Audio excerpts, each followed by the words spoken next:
Hi guys! Today's video, wear test is back! For the first time in the longest time, may gagawin tayong wear test for today. And this video is going to be all about this matte lipstick set, mini size lipstick set. Nagpadala kasi yung Sace Lady ng a bunch of lip products and some other stuff. And this one caught my attention kasi eto lang yung may salitang long wearing, long lasting, and a bunch of other promises. So I'm talking about the Sace Lady matte lipstick set. If you open it, you get 3 mini liquid lipstick in 3 different shades. So ang chika is highly pigmented, it's matte, long wearing, and ultra comfortable soft wear. So bago kayo pakita yung 3 swatches, let's take a look at the wear test kung long lasting nga ba siya. So basically very quick mukbang time. Let's go.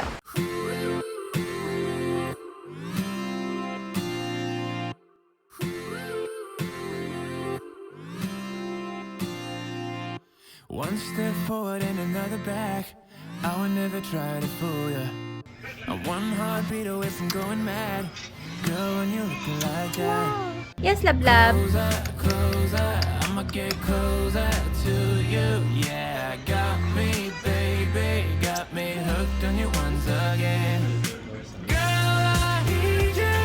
How many times do I wanna yell? 'Cause we could be so complete. Baby, I'll never want anyone new. I was on the bed when you undressed. Baby, when I pulled you in and felt your breath, then I knew the girl I need you.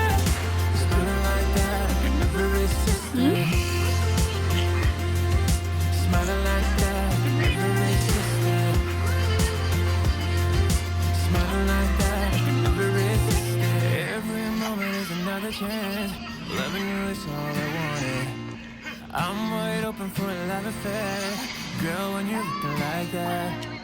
Closer, closer, I'ma get closer to you. Yeah, got me, baby, got me hooked on you once again. Damn, girl, I need you. How many times do I wanna yell? 'Cause we could be so complete. Baby, I'll never want anyone new.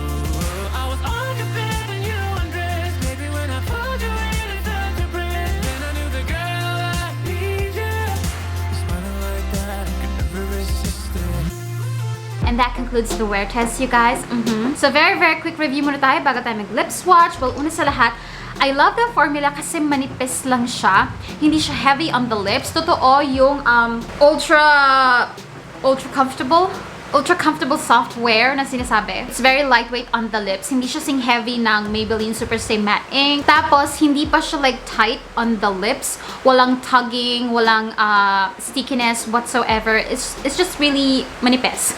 Pigment-wise, hindi siya sing kapal ng ibang liquid lipstick like Superstay Matte Ink o kaya ng FS Cosmetics or ng Vice Cosmetics. Hindi siya ganun kakapal. Kasi parang may part pa rin ng lips ko yung medyo parang kitang-kita ko pa din or something. So yung pigment niya, hindi siya like 100% kapal. Siguro mga nasa 90%. Now, the longevity, it's going to last on your lips to some extent. Kung in-apply mo siya, you let it set for a couple of minutes, tapos saka ka magmamask, or kung ano man gagawin mo, hindi ka iinom, hindi ka kakain, it's really going to last on your lips. Tapos ano din siya, kiss-proof din siya. Kiss-proof hindi lap-lap-proof, okay? Yung pa smack-smack lang ganyan, caring-caring niya yan. So, it is long-lasting for as long as wala kang grabeng gagawin sa lips mo. If you're gonna drink water sa baso, I think it's okay. If you're going to use straws sa mga iinumin mo, it's okay. Pero pag sinamahan mo na ng kain, like higop sabaw, like kain-kain, lalambot siya, day. Oo, lalambot siya, and then mawawala yung pagiging kiss-proof niya, transfer-proof, or waterproof niya. And then, mababawasan na at mababawasan siya. Lalo na yung inner corners. But the good thing is, madali siyang i-wipe off, madali siyang punasan, and then you can reapply.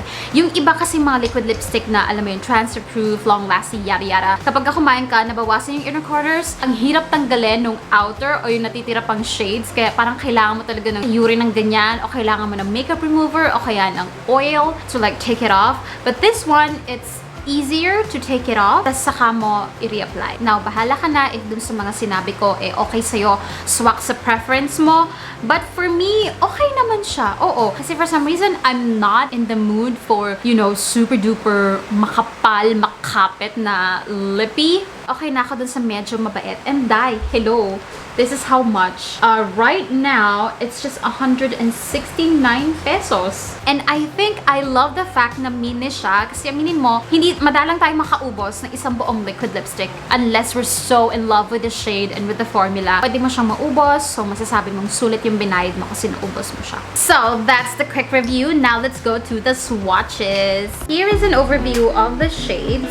Okay, unahin natin to. This is the shade Cinnamon. Kakakita ko lang. So, Cinnamon is like a brown nude and it is so my shade. I love Cinnamon. I like it. And I love the fact na ang daling mag-overline. Hindi siya like an obvious overline. So, alam mo yun, ang daling magpa-plump ng lips. So, yeah, this is Cinnamon. I like it. This is good for every day.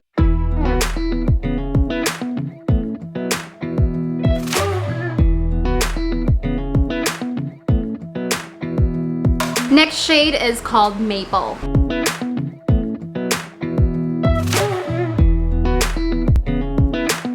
Ito yung difference ni Maple kay Cinnamon. Sabi sa inyo, ano lang siya, parang 90% lang yung opacity niya. There's still part of my lips na medyo nakikita ko. Let's try a second layer. You definitely need like 2 layers to like actually cover your entire lips.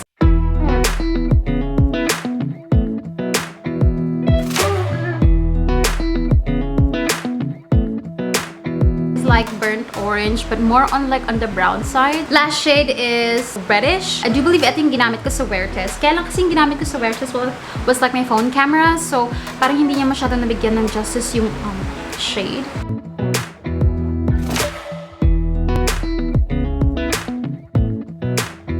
Ayan naman yung difference ni reddish. Reddish nga siya. And this is what reddish looks like on my lips in a better camera. Ganda, no? It's red, pero hindi siya yung parang like super tapang na red. It's like mabait na red. It's for everyday red. Love it. But yeah, this is reddish.